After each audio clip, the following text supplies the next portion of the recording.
Di dalam Al-Quranul Karim, ketika Allah Subhanahu wa Ta'ala mengatakan wa'budullaha wa la tusyriku bihi syai'an wa bil walidaini ihsan. Sembahlah Allah dan jangan sekutukan Allah dengan apapun, dan hendaklah berbuat baik kepada kedua orang tua. Tapi dalam ayat yang lain, Allah Subhanahu wa Ta'ala mengatakan, ya ayyuhalladzina amanu qu anfusakum wa ahlikum nara. Wahai orang-orang yang beriman, jagalah diri kalian dan keluarga kalian dari api neraka. Ayat yang pertama bicara tentang hak anak kepada orang tua, tapi ayat yang kedua bicara tentang hak orang tua kepada anak. Artinya dalam keluarga itu ada hak-hak yang wajib dilaksanakan oleh kedua belah pihak. Beberapa waktu yang lalu ada orang yang konsultasi kepada saya. Jadi ada seorang akhwat, dia masih sekolah SMA, tapi yang memberikan kontaknya ini kawan yang sudah ngaji, jadi ingin konsultasi. Jadi cobalah dia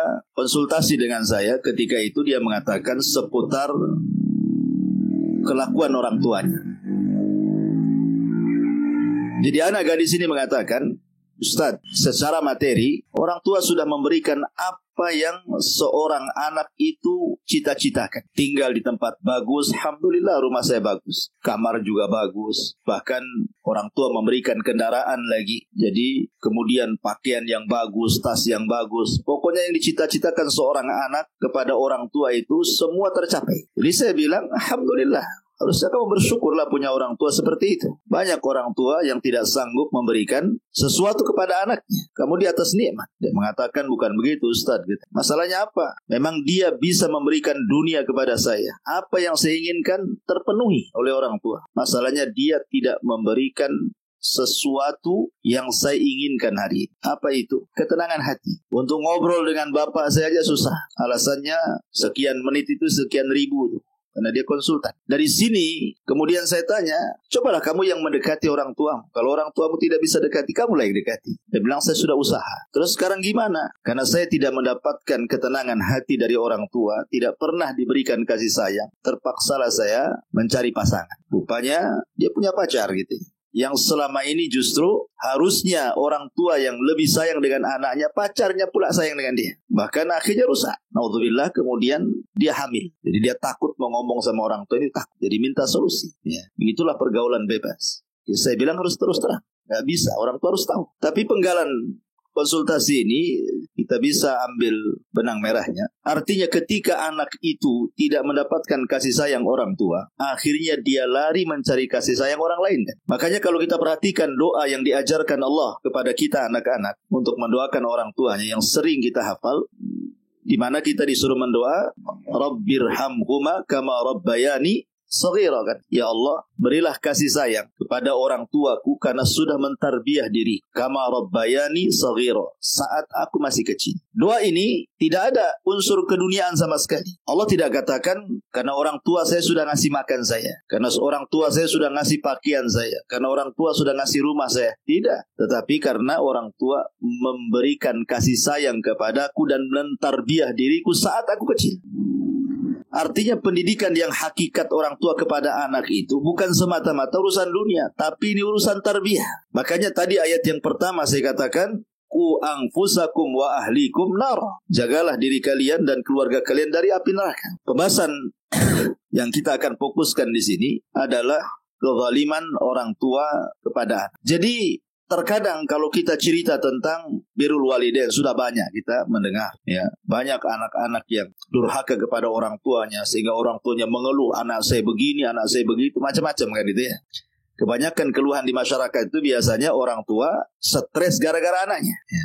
Tapi kalau kita balik pembahasannya, bahwa justru hari ini banyak juga orang tua yang durhaka kepada anaknya. Bukan hanya sekedar anak durhaka kepada orang tua saja, tetapi sebaliknya. Padahal nanti pada hari kiamat, yang pertama ditanya itu bukan anak, baru orang tua. Tapi orang tua dulu baru anak. Ya. Kenapa demikian? Karena ada hadis yang mengatakan, Kullu maulud yuladu alal fitrah. setiap bayi yang dilahirkan itu terlahir Islam. Fitrah di sini artinya Islam. Kemudian Rasul mengatakan fa'abawahu yuhawidanihi au yunassiranihi au yumajisani. Bapaknya yang menjadikan dia Yahudi, menjadikan dia Nasrani ataupun Majusi.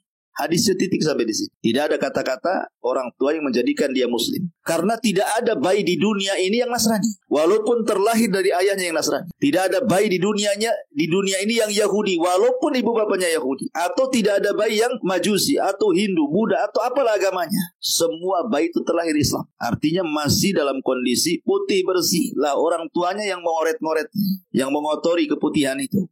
Makanya nanti pada hari kiamat yang pertama kali ditanya itu orang tua kepada anak, bukan anak kepada orang tua dulu. Perhatikan hadis Nabi SAW yang masyhur, yang kita sering dengar. Rasul mengatakan kullukum ra'in wa kullukum mas'ul an ra'iyati. Kalian semua adalah pemimpin. Orang tua itu pemimpin bagi anak-anak dan kalian akan ditanya. Artinya pertanyaan kelak pada hari kiamat, kita dulu sebagai orang tua, baru nanti anak yang ditanya, sudahkah kau berbakti kepada orang tua? Setelah orang tuanya baik, maka anak yang akan ditanya. Dari sini penting memahami persoalan ini. Ada satu kisah menarik.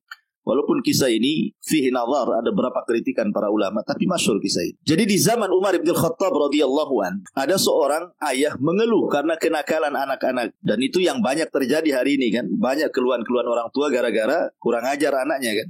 Datang dia kepada Amirul Mukminin supaya anaknya dihukum. Dia mengatakan, ya Amirul Mukminin, saya itu punya anak durhaka kepada hukum dia. Akhirnya kemudian didatangkanlah dia dan anak. Kemudian anaknya ini mengatakan, ya Amirul Mukminin, sebelum kau menjatuhkan vonis hukuman kepada aku, berikan aku kesempatan bicara. Kata Umar bin Khattab radhiyallahu anhu, silahkan bicara. Maka anaknya mengatakan, ya Amirul Mukminin, saya ingin tanya kepada apa tanggung jawab orang tua kepada anak itu. Maka Umar radhiyallahu anhu menyebutkan 3 perkara. Kewajiban orang tua kepada anak, pertama, mencarikan ibu terbaik untuk anak-anak. Cari wanita saleh, atau seorang wanita cari laki-laki yang saleh. Sebagaimana hadis Nabi SAW, fadfar biddatid din taribat yadak. Cari yang paling baik agamanya. Baik seorang wanita mencari pasangannya atau seorang laki-laki mencari pasangannya. Cari yang baik agamanya. Carikan ibu bapak terbaik untuk anak-anak. Kemudian yang kedua, kata Amirul Mukminin, berikan nama terbaik untuk anak-anaknya. Jangan kasih asal-asalan nama itu. Karena nama itu mempengaruhi karakter orang. Makanya zaman dulu kan kalau orang desa ke kota, malu dia kalau kenalan. Pasti dia cari nama orang kota yang keren, diganti namanya. Lah dalam Islam juga nama ini mempengaruhi karena bagian daripada doa. Nama bagi anak itu bagian daripada doa. Karena setiap hari orang tua memanggil dia. Kan kita sehari-hari manggil anak kita, nama anak kita. Kalau anak kita baik, kita panggil sehari-hari itu nama yang baik itu akan jadi doa bagi dia. Ya Abdurrahim, pemanya. Berarti kita mendoakan supaya anak kita ini penyayang, rahim. Ya Abdurrahman, ya Abdul Ghafur, dan begitu seterusnya, atau nama-nama para nabi. Ya Ibrahim, supaya akhlaknya seperti Nabi Ibrahim kan itu ya. Kan hari-hari kita memanggil nama anak kita. Kalau seandainya anak kita namanya aneh-aneh gitu kan, sama aja juga mendoakan yang aneh-aneh jadinya. Makanya kemudian kata Amirul Mukminin, carikan nama terbaik untuk anak-anaknya. Kemudian yang ketiga, wa yu'allimuhul Qur'an, dan seorang tua harus mengajarkan anak-anaknya Al-Qur'an. Maksudnya ditarbiyah kepada agama. Jangan dijejeli dunia terus gitu ya. Harus diarahkan kepada agama. Ajarkan mereka Al-Quran, sunnah Nabi SAW. Akhirnya anak ini mengatakan, ya Amirul Mukminin, boleh saya bicara? Kata Umar, silahkan. Pertama, kamu katakan bahwa kewajiban orang tua itu mencarikan orang tua terbaik untuk anaknya. Sementara ayahku yang mengadu kepadamu itu, tahu nggak ibuku? Ibuku adalah seorang budak Majusi. Bapakku membeli ibuku di pasar dan dia beragama Majusi, kemudian digauli, lahirlah aku, katanya. Berarti tidak mencarikan ibu terbaik kan itu. Dia malah menggauli orang Majusi. Yang kedua, bapakku tidak memberikan nama terbaik kepada aku. Aku diberikan nama Ju'lan. Ju'lan ini mungkin bahasa kitanya orang yang memakan kotoran. Ya, orang yang makan kotoran yang menjijikan itu disebut Ju'lan. Asal-asalan dia kasih nama. Kemudian yang ketiga, dia tidak pernah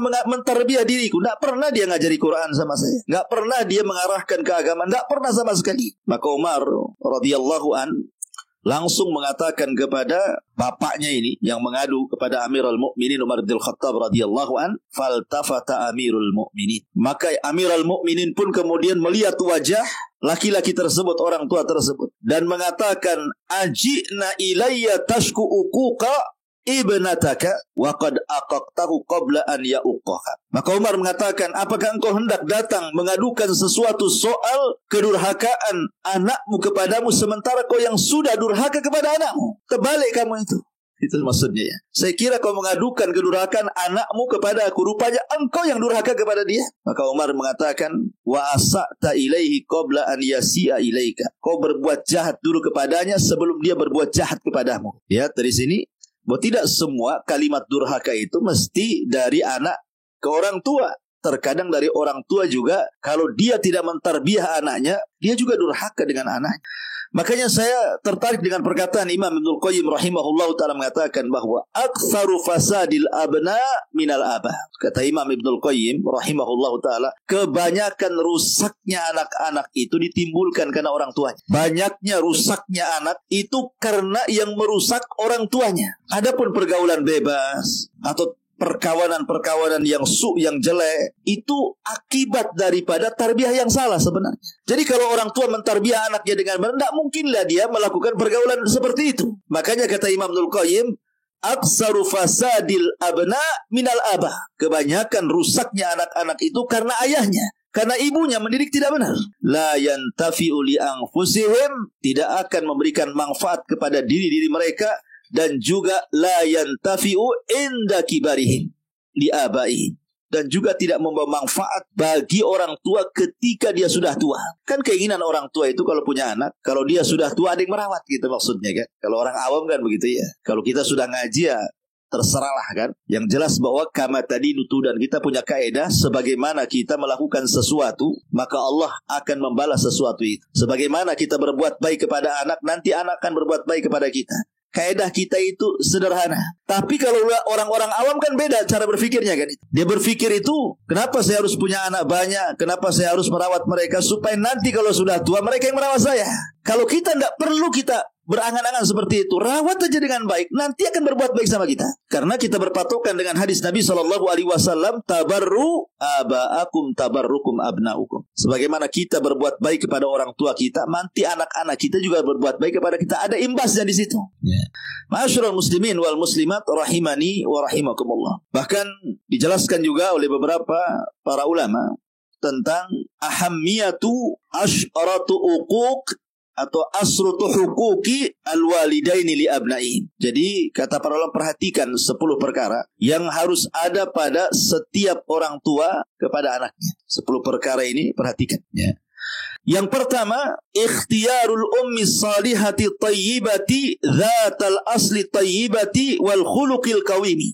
Pertama, pilihlah seorang ibu yang saleh atau seorang ayah yang saleh yang punya asal yang baik dan akhlak yang baik. Tadi sudah saya katakan perkataan Umar bin Khattab, carilah orang tua yang terbaik untuk anak-anak. Karena ini akan mempengaruhi masalahnya, akan mempengaruhi jahatnya orang tua kepada anaknya. Tetapi masalahnya sebenarnya kalau seandainya bapaknya ngerokok, ibunya ngerokok, anaknya ngerokok, itu saya kira sudah wajar kan. Ya wajar aja lah anak yang ngerokok, orang tuanya ngerokok juga kan itu ya. Umpamanya bapaknya bajingan, anaknya bajingan, ya wajar lah. Bapaknya aja bajingan, umpamanya kan seperti. Justru yang mengherankan itu kalau bapaknya bajingan, anaknya pula ustaz. Itu agak heran kan itu ya. Orang tuanya tidak pakai jilbab, sobak-sobek, nggak jelas pakaiannya, anaknya pula menutup aurat pakai cadar itu. Bapaknya nggak sholat, anaknya pula rajin sholat. Itu yang buat heran sebenarnya. Kalau seandainya anaknya jahat, orang tuanya jahat, kita tidak heran. Ya memang tarbiyahnya seperti itu kan. Tetapi berapalah banyaknya orang tua yang jahat, anaknya yang baik itu? Berapa? Itu kan karena hidayah anak saja sebenarnya. Tidak banyak. Kebanyakan itu umumnya anak-anak itu ikut orang tuanya. Orang tuanya baik ikut baik, orang tuanya jahat ikut jahat. Itu umumnya manusia seperti itu. Sedikitlah ada orang tua yang jahat, anaknya baik itu. Ya karena itu Allah memberikan hidayah kepada kita dan juga kepada anak-anak tersebut gitu. Jadi makanya dari situ kita harus mencari sebab. Salah satu sebabnya adalah ikhtiar tadi, mencari pasangan terbaik. Dan ini kita harus doktrin ibu-ibu yang punya anak perempuan gitu ya, atau punya anak laki-laki. Jadi sekarang sudah didoktrin anak-anak itu. Kalau cari pasangan, kalau cari istri atau cari suami, cari yang terbaik ya. Bukan terbaik itu secara dunia, tidak. Materi itu bisa dicari, tetapi agama itu sulit dicari. Kemudian yang kedua, tarbiyatuhum tarbiyata imaniyah. Kewajiban kita orang tua itu memberikan tarbiyah imaniyah, tarbiyah yang mendorong anak itu jadi takwa.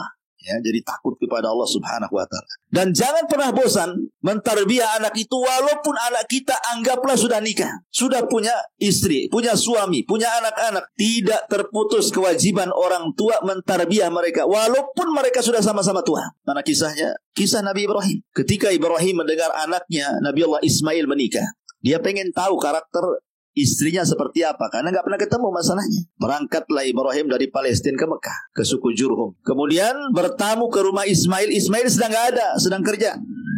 Ya. Sementara istrinya tidak tahu kalau itu mertuanya. Ibrahim berpura-pura dan tidak mengaku kalau dia bapaknya Ismail. Dia ingin memberikan ikhtibar ujian kepada istri Ismail yang pertama itu. Tiba-tiba setelah ditanya beberapa masalah, mengeluh dia. Mengeluh soal ekonomi, mengeluh soal dunia, dikeluhkan semuanya. Bahkan dia pun tidak punya akhlak yang baik. Dia tidak memberikan suguhan terbaik kepada tamunya. Asal-asalan aja dikasih. Kemudian setelah melihat akhlak buruknya istrinya Ismail ini, Ibrahim berpesan kepada istrinya Ismail ini, nanti kalau Ismail datang katakan ghayyir atabatababi. Kemudian pergi Ibrahim.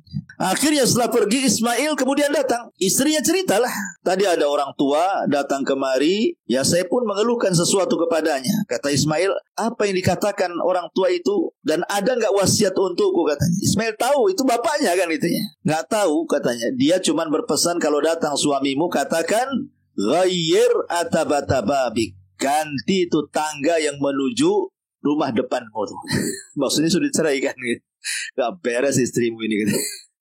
Dari situ Ismail menceraikan istrinya karena jelek tuh akhlak. Artinya siapa yang menyuruh Ismail menceraikan istrinya? Bapaknya Ibrahim kan. Dari sini menunjukkan Ibrahim masih peduli dengan anaknya. Padahal sama-sama sudah berkeluarga kan. Masih memperhatikan anaknya Ismail. Akhirnya kemudian selang beberapa waktu, adalah pembesar Jurhum punya anak yang salehah, yang bagus sekali. Kemudian dijodohkan dengan Ismail. Akhirnya rumah tangganya semakin membaik. Tapi Ibrahim tetap mau menguji istri keduanya ini. Datang dia, subhanallah, baru datang saja sudah disuguhkan dengan air putih, daging kambing, maksudnya air zam-zam, daging kambing, dan makanan-makanan lezat. Dari situ saja sudah bagus tuh kan.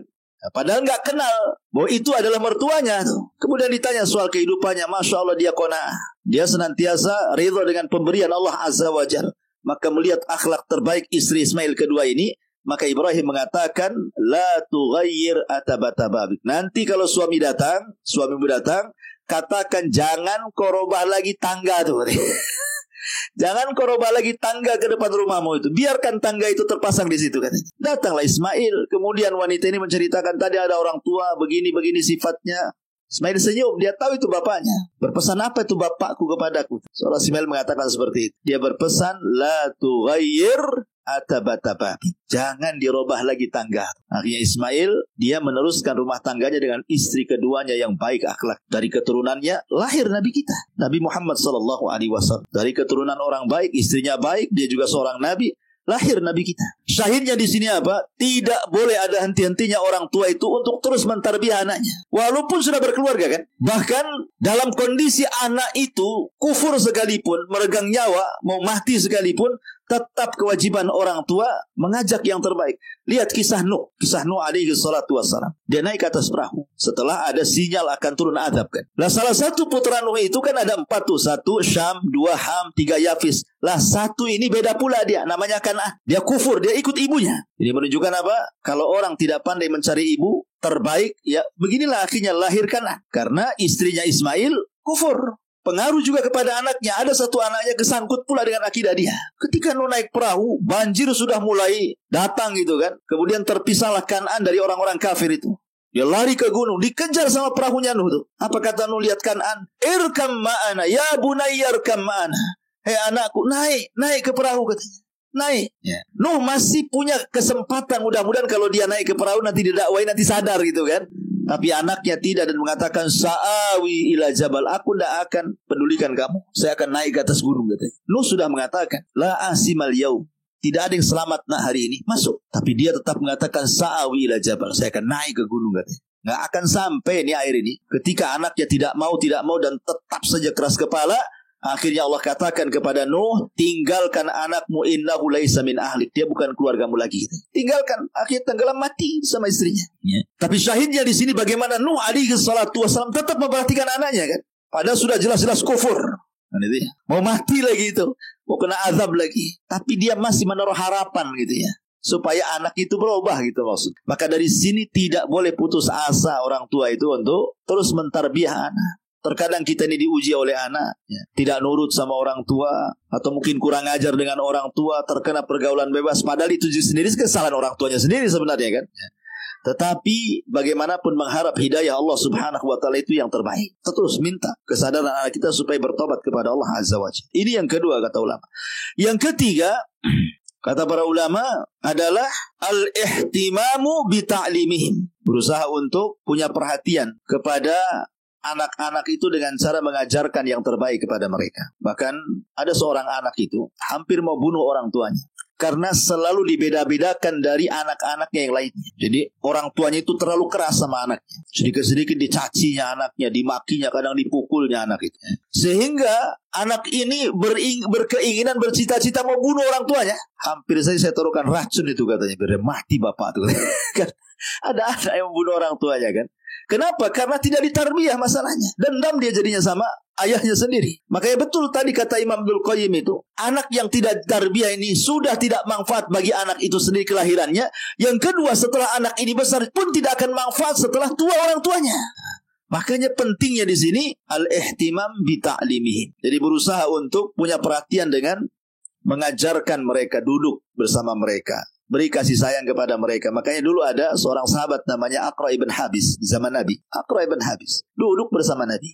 Datanglah Hasan Husain itu, ditangkap sama Nabi, dicium sana cium sini. Namanya anak-anak. Rasul sayang dengan Hasan Husain karena Rasul sudah punya anak laki-laki. Laki-lakinya meninggal semua. Jadi ketika punya cucu laki-laki itu sayang betul Rasul. Kata Aqra bin Habis, Rasul, aku punya 10 anak. Tak ada yang kucium satu pun. Bayangkan, aku lo punya anak 10, tak ada satupun yang kucium katanya. Kata Rasul, jangan, nanti Allah cabut rahmat di hati. Irhamu man fil ardi sayarhamukum man fis sama. Sayangi orang yang di bumi, nanti Allah sayang sama kamu ya. Begitu Rasul mentarbiyah kepada anak itu supaya orang tua itu tetap memperhatikan ta'lim mereka. Kalaulah memang orang tuanya sudah terlanjur, anggaplah terlanjur baru hijrah. Dulunya memang jahat dan hijrah, sekarang pengen merubah keluarganya dari mana saja sejak dulu kan, baru terpikir setelah hijrah. Anggaplah Allah takdirkan seperti itu. Bukan berarti tidak mustahil bagi Allah untuk bisa merubahnya kan. Bisa kalau Allah mau. Betapa banyak kalau orang tuanya hijrah, anaknya diajak hijrah, mau semua kok. Walaupun tidak semua gitu ya. Ada juga yang tak mau bapaknya gitu, karena sudah tua hijrahnya masalahnya. Anaknya pula udah gede-gede. Tetapi kita kan tetap saja meminta hidayah kepada Allah untuk kesadaran mereka. Maka penting juga memberikan ta'lim ya, memberikan ilmu, mendekati mereka, memberikan kasih sayang, mengarahkan kepada agama, supaya yang menyadarkan itu agama yang dipelajarinya. Memang wasilahnya kita yang menyekolahkan dia ke pesantren, mengajarkan, mengambil guru privat untuk baca Quran dan begitu. Wasilahnya kita. Tapi kalau dia sudah tahu, ilmu dia itu yang nyuruh sebenarnya untuk berbuat baik kepada orang tua. Jadi orang tua itu saya bahasakan menghantar hidayah Allah dengan hidayah irsyad. Hidayah irsyad itu kita yang sampaikan, tapi hidayah taufik itu Allah yang letakkan ya. Hidayah kan ada dua ya. Hidayah taufik, kesadaran itu Allah yang kasih. Yang kedua hidayah irsyad. Hidayah irsyad itu maksudnya memberikan petunjuk, ini jahat, ini baik, ini sunnah, ini bukan, ini tauhid, ini bukan. Itu namanya irsyad. Kita bisa menyampaikan itu. Tapi memberikan kesadaran itu kan bukan wewenang kita, itu wewenang Allah meletakkan kesadaran kepada anak itu. Makanya kita sebagai orang tua itu hanya sekedar menghantarkan hidayah taufik kepada anak dengan hidayah irsyad yang ada pada diri kita. Dengan cara apa? Ya tadi ihtimam bi ta'limihim, berusaha untuk terus mengajarkan anak-anak dengan ajaran yang terbaik.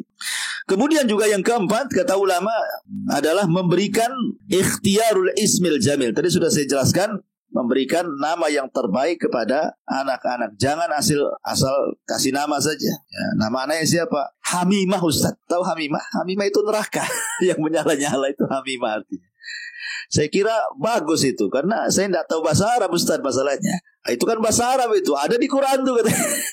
Ya, asal naruh saja, nggak bisa. Tidak semua yang ada di Quran itu baik mananya kan gitu.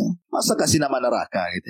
Jadi tetap ikhtiar nama. Makanya Rasul mengatakan, berikan nama-nama anak kalian dengan nama-nama terbaik, dan sebaik-baik nama kata Rasul Abdullah dan Abdurrahman. Kenapa Abdullah dan Abdurrahman itu nama terbaik bagi laki-laki? Karena Abdullah, abdun dinasabkan kepada Allah, dan Allah itu adalah Tuhan kita. Semua sifat mengarah kepada lafaz Allah. Semua sifat itu mengarah ke lafaz Allah. Yang 99 nama itu mensifati Allah itu sendiri. Makanya nama terbaik Abdullah, kemudian Abdurrahman. Dan juga bisalah mengambil nama-nama para nabi, nama-nama orang soleh yang punya arti yang baik. Karena itu sekali lagi nama itu bagian daripada doa. Kemudian yang keenam, al-musawatu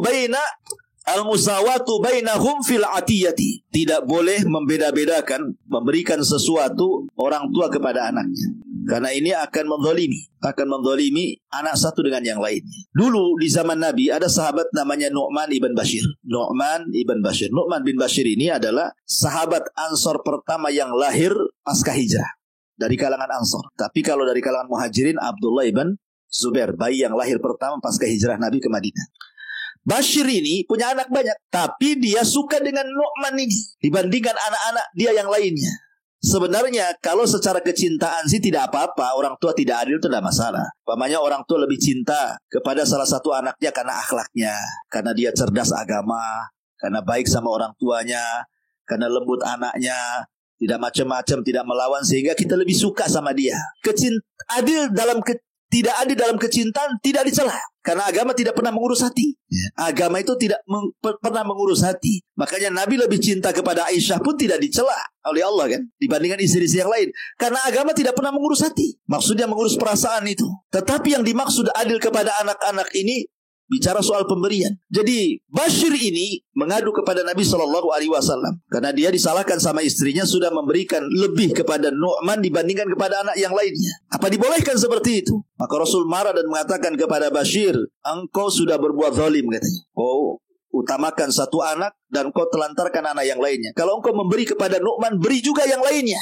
Kata Rasul, i'dilu fi auladikum. Berbuat adilah kepada anak-anak kalian. Ya. Berbuat adil kepada anak-anak kalian. Ya tentu sesuai dengan kebutuhan. Sesuai dengan kebutuhan. Umpamanya anak usia berapa? Umpamanya baru lahir 3 bulan. Jangan pula diberikan lato-lato. Kan tidak bisa main dia. Jadi ya sesuai kebutuhan. Anak SMP kan beda kebutuhannya, SD beda kebutuhannya, TK beda kebutuhannya. Ya, tapi maksudnya sesuai adil di sini meletakkan sesuatu pada tempatnya sesuai dengan kebutuhannya. Terkadang orang tua itu dalam bicara saja terkadang tidak adil dengan anak-anaknya. Dia lebih banyak bicara sama si A, sama si B jarang. Ngambeklah si B ini. Saya juga anak-anak kamu juga kan begitu. Karena dampaknya itu luar biasa. Contoh nih, Nabi Yusuf alaihi salatu wassalam kenapa sampai dicemplungkan ke sumur? Kenapa coba? Karena hasutan ibunya. Ibu daripada istri Nabi Yakub yang lainnya menghasut anak-anaknya. Tuh lihat tuh, si Yusuf sama si Binyamin itu katanya lebih dicintai ayahnya. Ya, kamu juga anak-anak mereka. Kalian sudah besar. Giliran dia menyuruh-nyuruh, kalian yang disuruh-suruh. Giliran sayang-sayangan Yusuf sama Binyamin yang disayang-sayang katanya. Akhirnya tertanamlah sifat hasad nih putra-putra Yakub yang 10 ini. Karena Yakub lebih mencintai keduanya. Nampak di hadapan saudara-saudaranya kan. Tetapi kalau seandainya ibunya tidak menghasut, tidak mungkin juga lah anaknya hasad kan. Karena ibunya yang menghasut. Akhirnya jadi. Makanya ini penting seorang ibu itu paling cepat kalau mempengaruhi anak-anak itu orang tua sebenarnya. Mau positif mau negatif. Paling cepat ibu itu. Makanya hati-hati ibu kalau punya anak. Jangan kasih pengaruh. Karena ibu itu paling cepat ditiru dibandingkan bapak. Bapak ini kan sibuk kerja. Ketemunya malam saja kadang-kadang. Dia kan hari-hari sama ibunya. Nah dari situ juga ketika salah bertarbiyah saja akhirnya jadi masalah. Bahkan berapa banyak orang yang kemudian setelah orang tuanya besar meninggal rebutan waris pula kan itu. Kenapa? Karena tidak ditarbiyah tadi. Akhirnya gara-gara harta kemudian bercanggah, silaturahimnya hilang. Kan banyak tuh gara-gara urusan harta waris putus silaturahim kan. Waris ini kan urusan dunia. Urusan dunia waris ini. Silaturahim ini urusan akhirat. Terkadang terputus silaturahim gara-gara urusan dunia kan aneh. Makanya saya nasihati, kalau hanya gara-gara urusan dunia, akhirnya kemudian orang tua marah dengan anaknya, anak marah kepada orang tuanya, saudara marah kepada saudara yang lain. Yang dikejar ini apa sebenarnya? Kita ini hidup wa ma khalaqtul jinna wal insa illa liya'budun. Jangan sampai urusan dunia di tengah-tengah keluarga menjadikan putus silaturahim. Karena yang terpenting itu adalah silaturahimnya. Dunia itu kan bisa dicari, tapi kelembutan hati itu Allah yang letakkan masalahnya. Sehebat apapun kita meletakkan kelembutan kepada orang, kalau Allah tidak lembutkan gak akan lembut. Makanya Allah mengatakan, "Lau anfaqta ma fil ardi jami'an ma allafta baina qulubihim. Kalau kau infakkan semua yang ada di bumi untuk melembutkan hati orang, Allah tidak akan kasih kelembutan. Kenapa? Walakinallaha allafa bainahum. Allah yang melembutkan hati orang. Sebab kalau lembutnya karena dunia itu hanya sebatas saja. Contoh antum umpamanya sering dikasih, lama-lama suka dengan dia karena dikasih. Sekali dihentikan, lama-lama hilang juga. Paling tinggi, paling mengenang, gak enak, sudah berbuat baik sama saya. Paling tinggi seperti itu, mengenang kebaikannya saja kan. Tapi kelembutannya kan hilang. Kalau kemudian yang menjadikan kelembutan itu dunia hilang pula lembutnya. Ma'asyiral muslimin yang dimuliakan Allah Azza wa Jalla. Intinya bahwa jangan pernah berbuat tidak adil kepada anak-anak. Kemudian aunuhum ala husnil ikhtiyari fi zawaj. Para ulama juga mengatakan usahakan juga kalau memang orang tua bisa mencarikan jodoh terbaik kepada anak-anaknya, carikan. Umar bin Khattab radhiyallahu an ketika putrinya Hafsah itu kan suaminya meninggal dunia, mati syahid di peperangan. Maka Umar keliling mencarikan jodoh Hafsah. Dia datang kepada Abu Bakar, ditawarkan Abu Bakar nikah dengan Hafsah. Abu Bakar tak mau. Datang kepada Utsman, nikahilah anak saya Hafsah. Utsman tak mau. Pokoknya dikeliling tuh. Sampai akhirnya dia marah dengan Abu Bakar. Gara-gara tak mau dia marah dia Umar itu. Akhirnya datang ngadu kepada Rasulullah. Rasul, masa aku nawarkan Hafsah kepada Abu Bakar, dia tak ada jawaban katanya. Ngomonglah apa alasan yang jelas kan itu. Aku datang kepada Utsman, masihlah Utsman kasih jawaban, masih lembut dia. Aku pahamilah jawabannya. Ini Abu Bakar ini mana tak mau ada jawabannya. Kemudian kata Nabi SAW, begini wahai Umar, Hafsah dia akan mendapatkan suami yang jauh lebih baik dibandingkan Utsman. Dan Utsman akan mendapatkan jodoh terbaik dibandingkan kamu. Maksudnya apa? Akhirnya kan Rasul yang meminang Hafsah dan Utsman menikah dengan putri Nabi. Kemudian setelah tahu Rasul menyebut-nyebut Hafsah, kemudian Abu Bakar baru cerita, bukan saya tak mau anakmu, Nabi menyebut-nyebut nama anakmu masalahnya. Tak mungkin saya dahulukan Nabi kan gitu ya. Tapi syahidnya di sini bahwa bagaimana Umar itu berusaha mencarikan terbaik kan itu ya. Sebenarnya tanggung jawab orang tua tuh. Karena pasti orang tua namanya sudah makan garam, asam macam-macam, dia lebih paham apa yang akan diarungi oleh anaknya itu seperti apa ya. Tapi kalau orang tuanya sudah tidak punya perhatian sama anaknya, wajarlah kemudian dia cari di Facebook, cari di YouTube, cari di Instagram, entah apa-apa. Akhirnya beli kucing dalam karung lah, dapatnya nggak jelas ya. Habis itu disalahkan tuh anak-anaknya, bodoh kok katanya. Masa orang tuanya nggak nyarikan anaknya sendiri, bodoh-bodohkan sama orang tuanya ya. Makanya di sini tetap juga kewajiban orang tua kalau bisa aunum, tolong mereka ala husnil ikhtiyari fi zawaj, carikan jodoh terbaik untuk anak-anaknya ya. Walaupun mereka yang akan mengarungi rumah tangga, tetapi kan orang tua paham karena dia sudah pernah berumah tangga, jadi tahu gitu ya. Baik, kemudian yang nomor 8, tazwijuhum, berusaha untuk menikahkan. Kalau sudah dapat jodoh ya kewajiban orang tua menikahkan, cari dana kan itu ya. Cari dana, kasih yang terbaik kepada anaknya supaya ada kesan orang tuanya ketika dia menikah seperti apa ya. Kemudian juga yang nomor 9, wujubun nafaqati alaihim in kanu fuqara. Wajib memberikan nafkah kepada mereka kalau mereka masih fakir. Umpamanya orang tuanya kaya, anaknya sudah berumah tangga, suaminya kerjanya ya seperti itu saja, walaupun sudah berumah tangga, gak apa-apa lah, masih dibantu sama orang tuanya. Gak apa-apa, dibantu orang tuanya. Tetapi ada persoalan yang sering kemudian saya dapat waktu saya ngisi di Radio Hang itu, ada satu persoalan.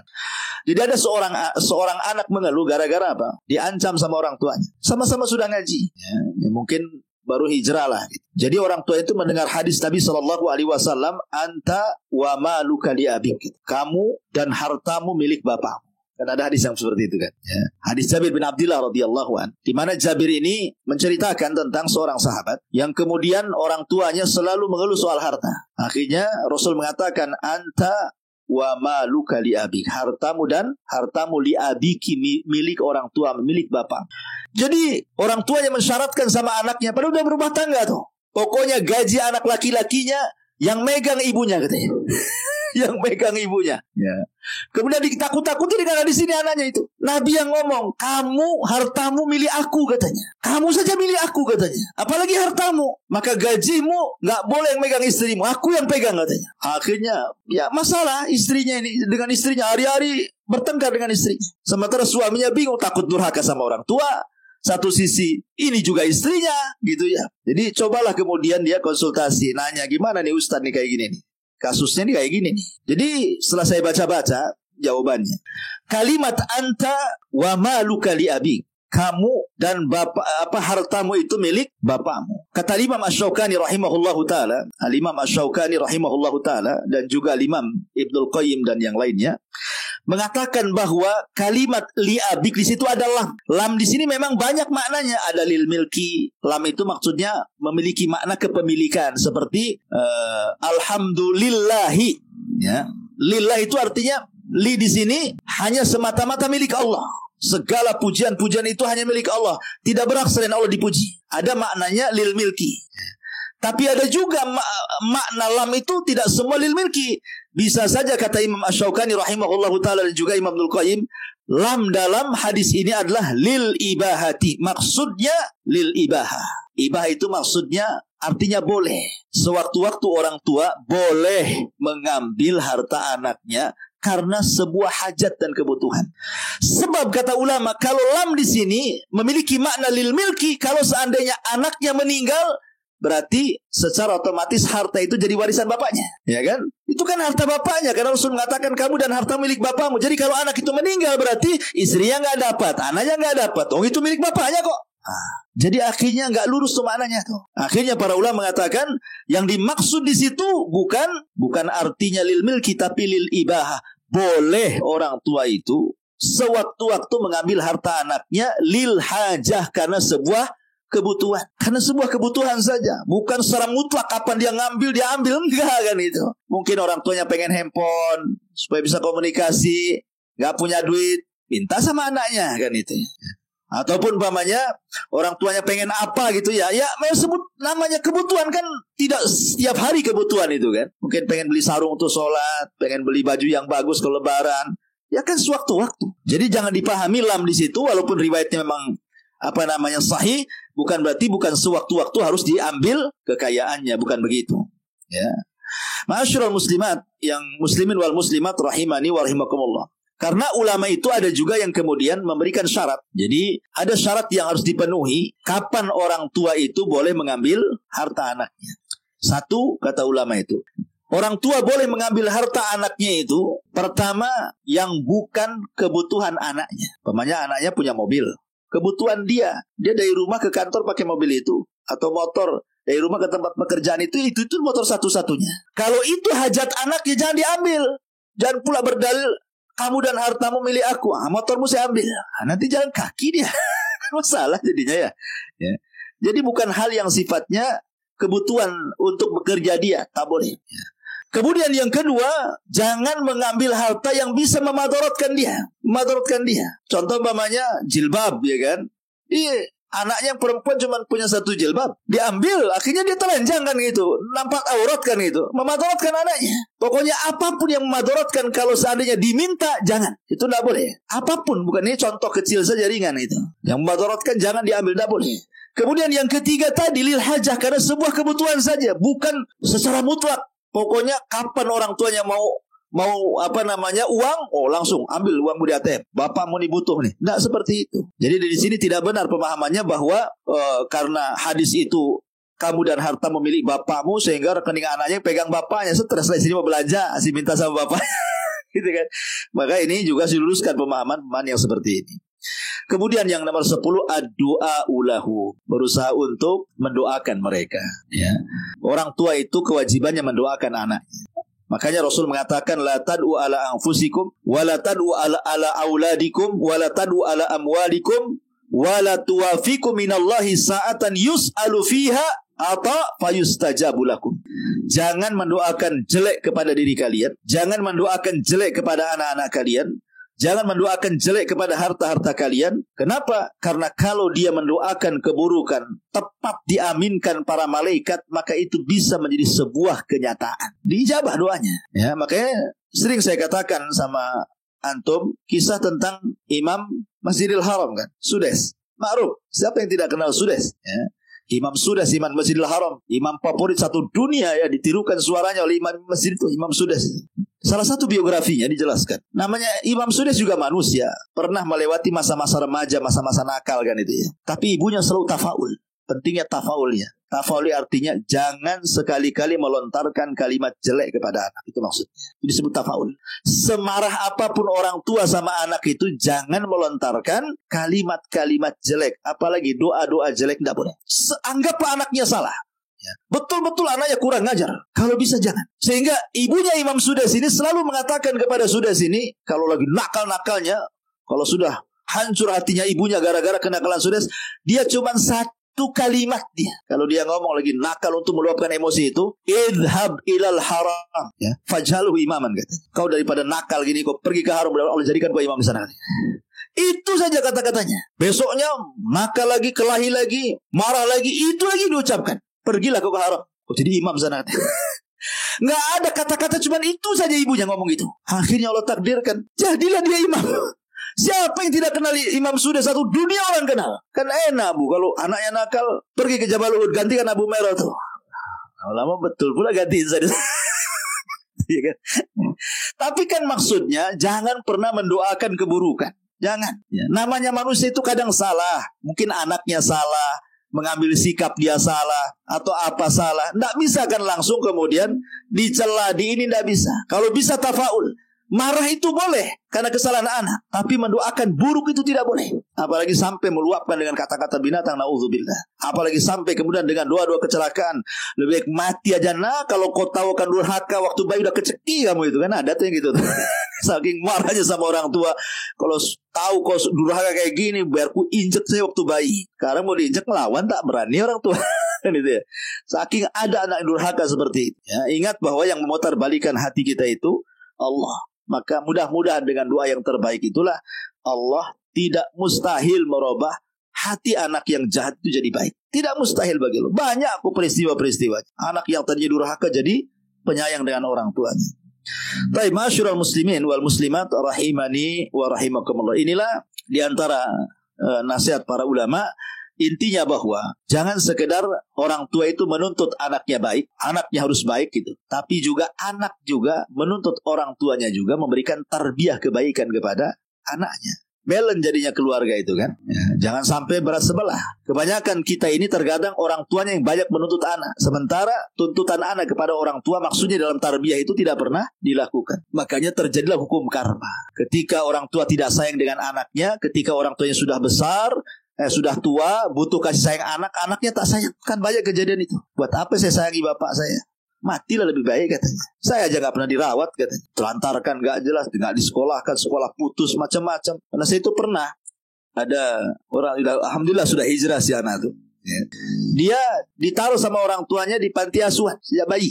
Dia ngomong, Ustaz, kalau saya mau ngikuti hawa nafsu saya, udah dendam saya sama orang tua. Apalagi saya melihat kawan-kawan, walaupun sama-sama di panti asuhan, tapi sebagian mereka itu bukan dibuang kayak saya katanya. Dihantarkan baik-baik sama orang tuanya. Kadang-kadang datang orang tuanya jenguk. Saya ini kayak pecah hati saya. Sudah dilempar ke panti asuhan, tak pula pernah datang gitu ya. Akhirnya dia bersumpah tuh, tidak mau lagi ketemu. Malah doanya yang jelek-jelek akhirnya kan. Alhamdulillah Allah takdirkan orang ini hijrah. Ya, baru dia mau ada komunikasi dengan bapaknya, dengan ibunya. Ya. Sampai ketika menikah juga, padahal dia perempuan. Menikah wali hakim. Tidak mau dia, padahal orang tuanya. Udah saya ingatkan, tidak bisa kayak gitu. Ya, tapi kan Pak Kua mau menikahkan ya. Terserahlah Pak Kua saya bilang. Terserah Pak Kua lah saya bilang kan. Tapi yang jelas bahwa kan tidak seperti itu. Karena berbuat baik kepada orang tua itu bukan seperti pandangan pedagang ke pedagang. Apa pandangan pedagang ke pedagang? Kalau ada untung, mau gabung. Kalau tak ada untung, ngapain saya gabung? Itulah pedagang. Ya. Pandangan anak kepada orang tua itu bukan pandangan pedagang ke pedagang. Perintah berbuat baik anak kepada orang tua itu dari Allah. Mau orang tuanya jahat, mau orang tuanya baik, Allah yang perintahkan birrul walidain. Nggak ada urusan dengan orang tua. Pokoknya saya harus berbuat baik. Orang tua mau saya mau kayak apa terserah dia kan itu. Karena saya berbuat baik kepada orang tua bukan karena orang tua, tetapi karena Allah. Itu maksudnya. Jadi bukan karena barter. Kalau orang tua baik, saya baik. Kalau dia jahat, ngapain saya baik gitu. Bukan begitu. Ya.